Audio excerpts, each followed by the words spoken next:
The basic starting point for evangelicals when it comes to eschatology, as I said, Israel's kind of the linchpin. Israel is the focus. But the question then arises, what is Israel? What do we mean when we say Israel? And evangelicals are fond of saying something like, Israel means Israel. Okay, yeah, but what does Israel mean, though? Like, Israel means Israel, but Israel, what is that, right? And the assumption that I'm going to argue is completely antithetical to the hermeneutic of the New Testament, not only of Jesus, but of Paul, even John the Baptist.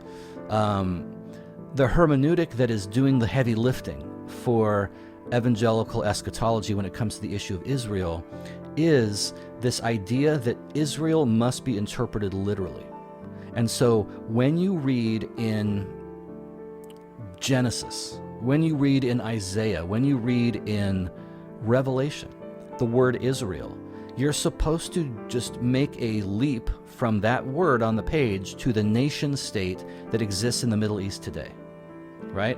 And so every time that somebody mentions Israel, whether it's John, the revelator in the book of Revelation, whether it's Jesus, John the Baptist, Paul, they're talking about a nation state that would go out of existence and then eventually in 1948 come back into existence. That's why there's such frenzy and sort of breathless, frenetic excitement about the events in the news today, because evangelicals believe that the coming together again of the nation of Israel in 1948 is a fulfillment of prophecy, specifically Ezekiel, where the valley of dry bones comes to life and flesh and sinews and skin, come upon these dead bones and they come back to life. And that's supposedly a prophecy of the nation of Israel coming back into existence again in the end times. And according to evangelicals, this is what I was not brought up with, but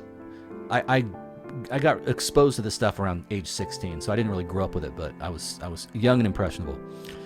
And so the fact that from the minute that Israel came back into existence, God's prophetic time clock started to tick again, and it's only a matter of time. We're in the end times. The nation or the generation that sees the rebirth of Israel, or to switch the metaphors to one of Jesus's, the nation that sees the fig tree blossom, because the fig tree is this biblical picture of Israel.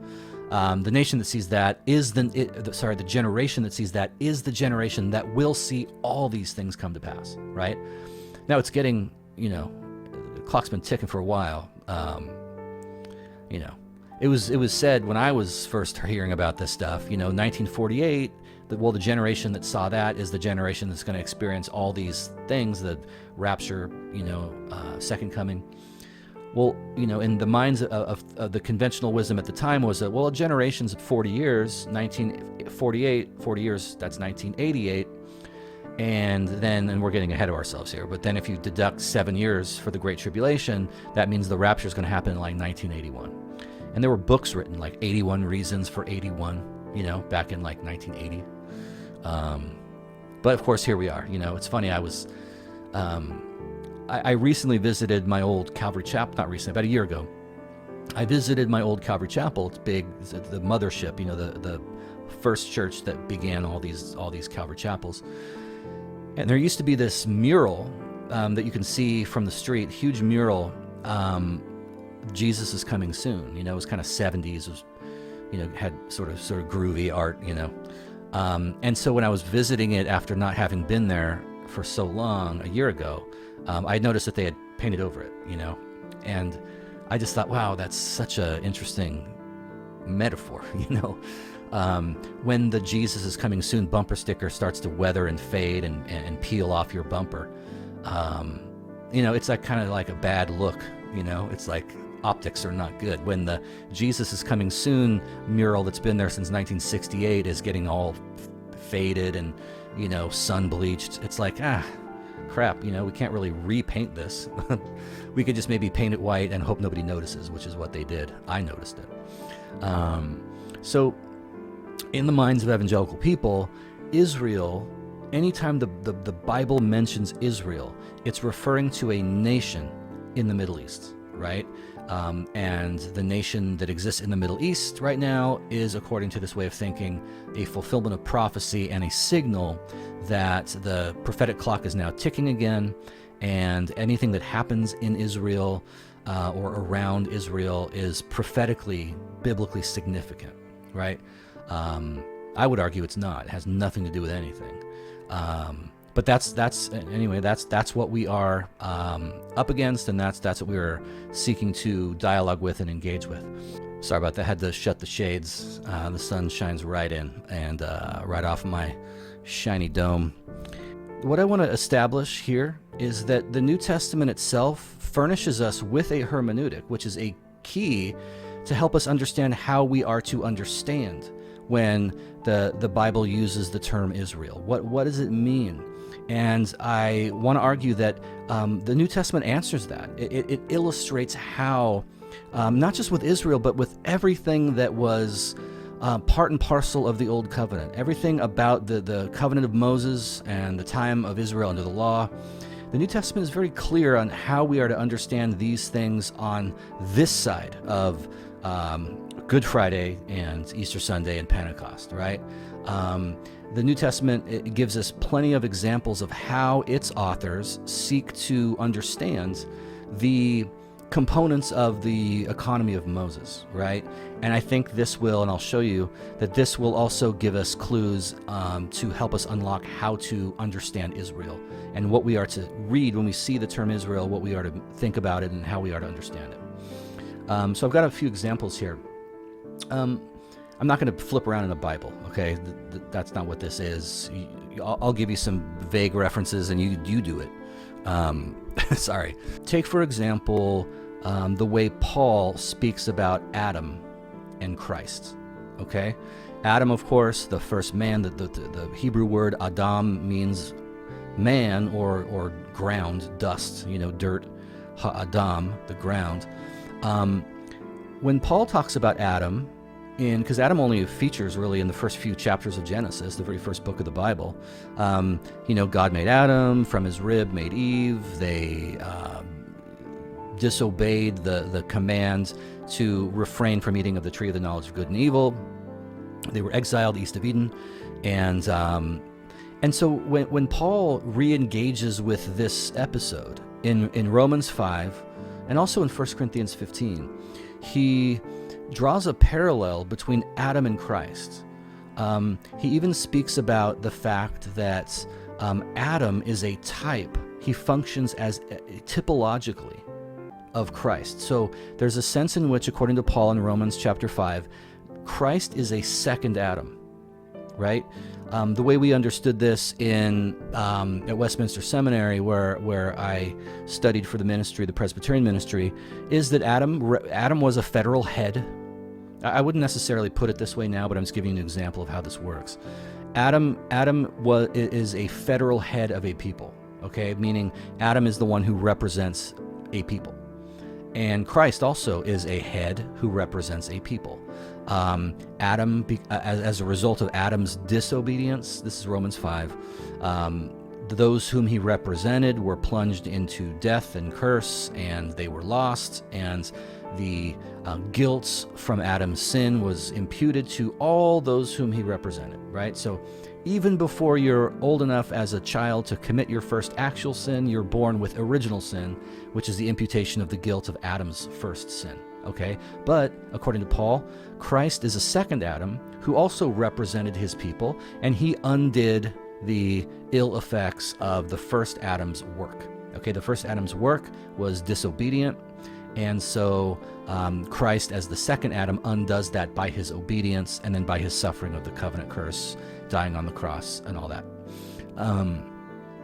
Paul also makes the parallel in 1 Corinthians 15, where he's talking about the nature of resurrection and the nature of our resurrection bodies. And he's saying that, the first Adam, was I'm going to butcher this. The first Adam was a living spirit. The first Adam was a living soul. The second Adam was a life-giving spirit. verse 45, I want to say it is, 1 Corinthians 15. But the parallel is there. It's more stark and streamlined in Romans 5, but it's there in 1 Corinthians 15 also. So there we have already this sort of hermeneutic according to which things in the Old Testament are functioning typologically of things in the New. Okay, that the Old Covenant was in some sense not just a precursor, but also a type of the New Covenant. Okay, so we already got this sort of, taxonomy emerging in Paul, both in Romans and in 1 Corinthians. Another example would be in 1 Corinthians 10. Paul does it a couple of different ways. He draws a line from Israel crossing the Red Sea. So in Israel's exodus from Egypt, they went through the Red Sea, and that's how Moses led the people out of Egypt according to the story. And the armies of Pharaoh tried to pursue them, and the waters of the Red Sea collapsed and drowned the Egyptians. And during the wanderings in the wilderness, which Israel did for 40 years after they left Egypt on their way to the Promised Lands, because of their disobedience, again, they were cursed and forced to wander for 40 years before they were allowed to enter into the land of Canaan through the River Jordan. But Paul takes both of those. Oh, I forgot to say this part. While they were wandering, God would provide them nourishment and sustenance in various miraculous ways, one of which was a rock that was struck by the rod of Moses, from which water would pour forth and give the thirsty Israelites sustenance, something to drink, to keep them alive. Okay, and interestingly, in 1 Corinthians 10, Paul says that rock followed them, which you don't really get that impression from the original story, but when you read 1 Corinthians 10, when Paul talks about the rock from which Israel drank followed them. So you can make of that whatever you want. But what Paul does is when he's recounting the story of Israel through the Red Sea and Israel being sustained by the water from the rock as they wandered through the wilderness, Paul says that the episode through the Red Sea is akin to baptism. He compares Israel passing through the waters, in some sense waters of judgment, in this ordeal, this water ordeal, as baptism. And you can read it for yourself. It's right in the beginning of the chapter. Verse 1 on.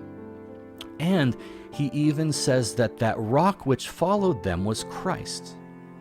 Okay, so you're getting already this idea that the details of the historical,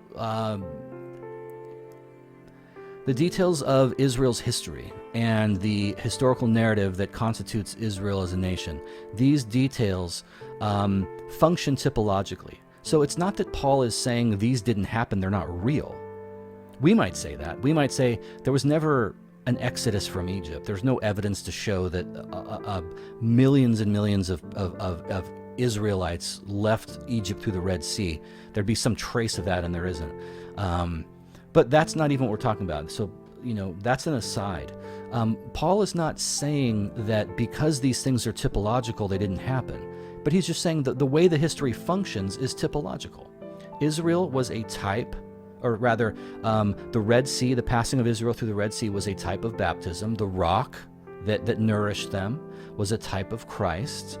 Adam, the first Adam who represented a people, was a type of Christ, and Christ is what Paul calls the antitype. Okay?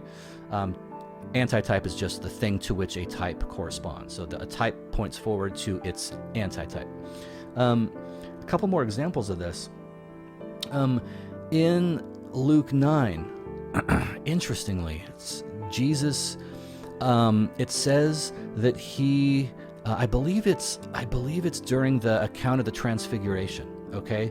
In Luke 9, Jesus goes up onto this high mountain, he takes Peter, James, and John with him, and he transfigures himself before their very eyes. He sort of gives them a glimpse, as it were, of his glory. His face is shining, and his robes are, brilliant and white.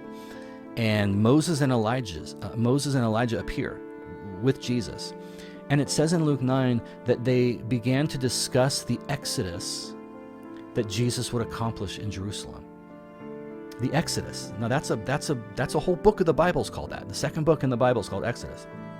It refers, as I already mentioned, to the deliverance, the deliverance of Israel from the land of Egypt, the liberation from the house of bondage, right, through Moses.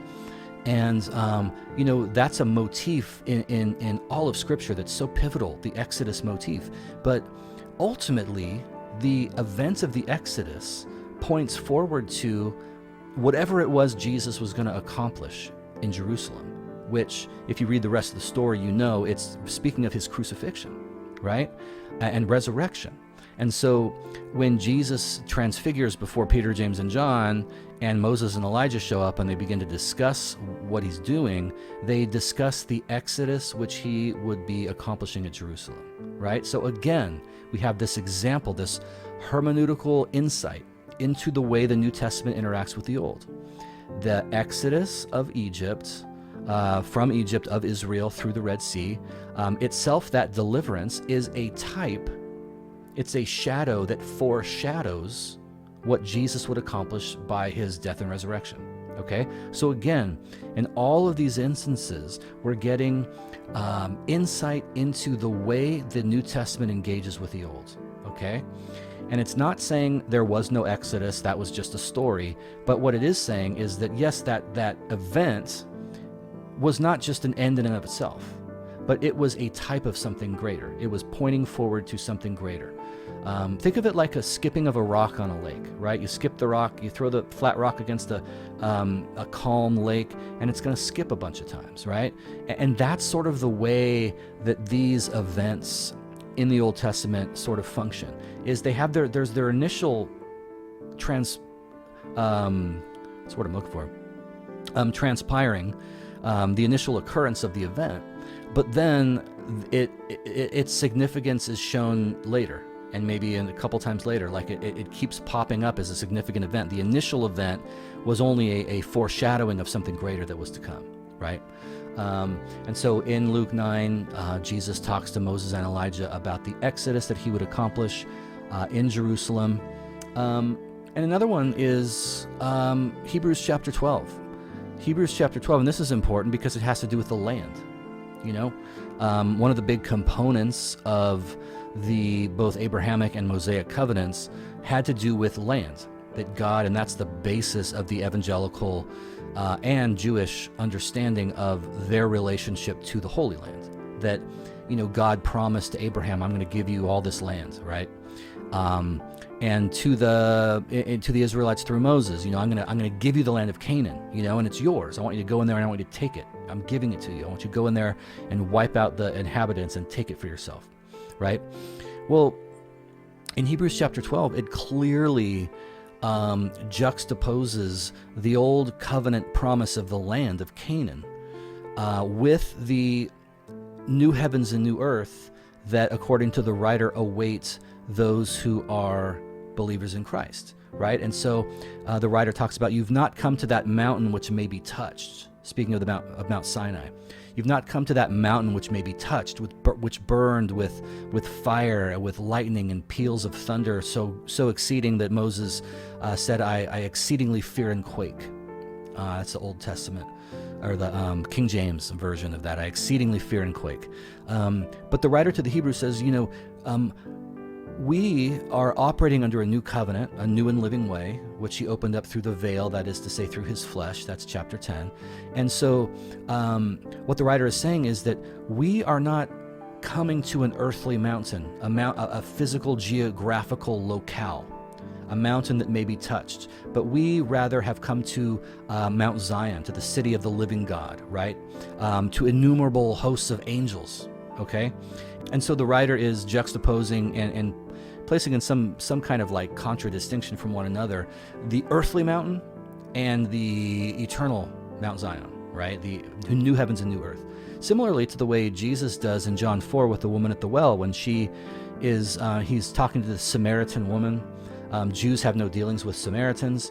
And so, it's a bit scandalous that he's even talking to her in the first place. And Samaritans, were looked down upon by Jews, and they worshipped in Mount Gerizim in Samaria rather than in Jerusalem. And there's a point in their dialogue, which is, the whole dialogue's really interesting, but there's a point in it where, she says, okay, so you're a prophet. You Jews say in Jerusalem is the place where one ought to worship, but we worship in this mountain. And Jesus says, the hour is coming and is now here when you will neither in this mountain nor in Jerusalem worship the Father, because God is spirit and he is seeking those who will worship him in spirit and in truth. Okay? So again, there's this parallel, but also